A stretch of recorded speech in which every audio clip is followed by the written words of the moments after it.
Hey, hello, I'm Kråkan, also known as Corvus Cornix, so welcome to Closet Movie Rambles, where I talk about old movies that I found in my closet while cleaning.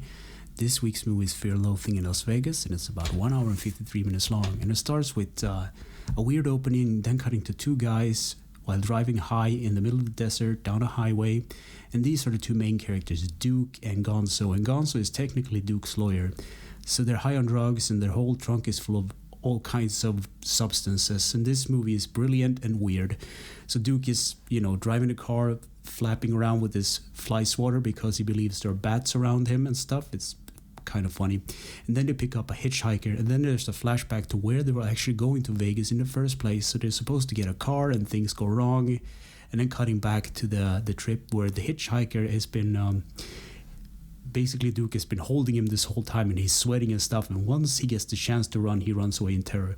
So the funny thing about this scene is that the hitchhiker is played by Tony Maguire, the guy who played Spider-Man in the first movies, but he has long blonde hair, just like me, I guess, so it's kind of weird to see him like that. So that leading to them taking even more drugs and leading to some hallucination, and them going to Las Vegas and trying to check in at the hotel, and there's like a bar scene, and the famous line with the where's my golf shoes? He's having a trip in a casino. And then there's some more drugs, and they go to like there's this circus casino because it's Vegas, and they meet up with a photographer because they're supposed to take photos at this race in the middle of a sandstorm, and they also go to a hotel room where they take more drugs, and things go even wrong and weirder from that on. Lots of stuff happened in this movie, by the way, while high on drugs. And then Duke leaves the hotel to go down and gamble a bit at the casino, and then he returns back to the room to confront Gonzo. And they basically talk to one another. And then there's a flashback, and then Duke tries to write one of his stories, because I guess that's the reason why he was there in the first place. It's not really that clear. And then he wakes up from a drug trip where he has a C in the middle of his forehead for some reason. This movie's weird, man.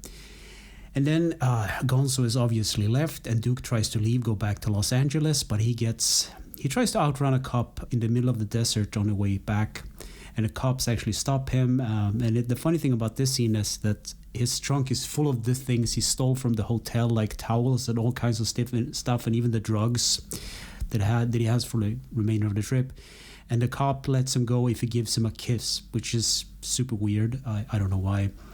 And then he goes back to Las Vegas, and he's going to stay at this place called the Flamenco Hotel. He actually called up Gonzo via phone, so there was some misunderstanding. So they go to this hotel where Gonzo is hitting on this middle, I guess, minor girl called Lucy. She is like an artist, and Duke basically confronts him about it and tries to get her out of there, make her stay at another hotel, because that will bite them in the ass later on in the movie as well. This movie is very convoluted, by the way.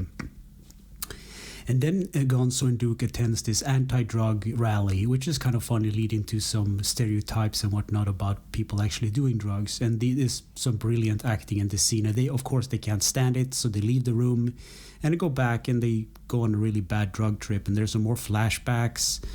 And they encounter like a waitress, and this is one of the more uncomfortable scenes because Gonzo is behaving like a real asshole to her, and it's I don't know what's going on.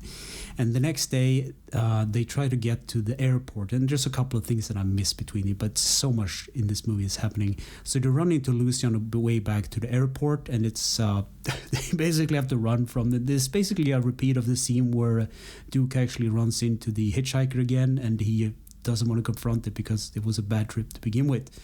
So what happens is Duke writes his story, and he drives down Duke to the airport and actually manage, and then Duke drives back to LA, and that's pretty much the end of the movie. So what did I think about this movie? It was something else. I actually only seen the memes of this movie. I haven't actually seen the entirety of the movie, so the two actors in this movie that are the main characters, Gonzo and Duke, are played by Johnny Depp and Benicio del Toro, and I think they do a brilliant job. Johnny Depp is actually nuts. They take all these drugs along the trip, and they behave like weirdos, so it's kind of funny being an outsider looking in on what they're doing and what drugs actually do to people, and it's just, why? I get this is like a classic movie, and it's awesome and everything, but why what did I just watch? What just happened? It was just a weird trip, and all the flashbacks, it's hard to connect and stuff, but that's probably what it's like to be on drugs, I guess. So can I recommend this movie? I think I would, actually, because it's such a weird experience. It's just a trip in itself, and I liked it. So yeah, recommend it if you can watch it anywhere. So anyway, thanks for listening and watching, and take care.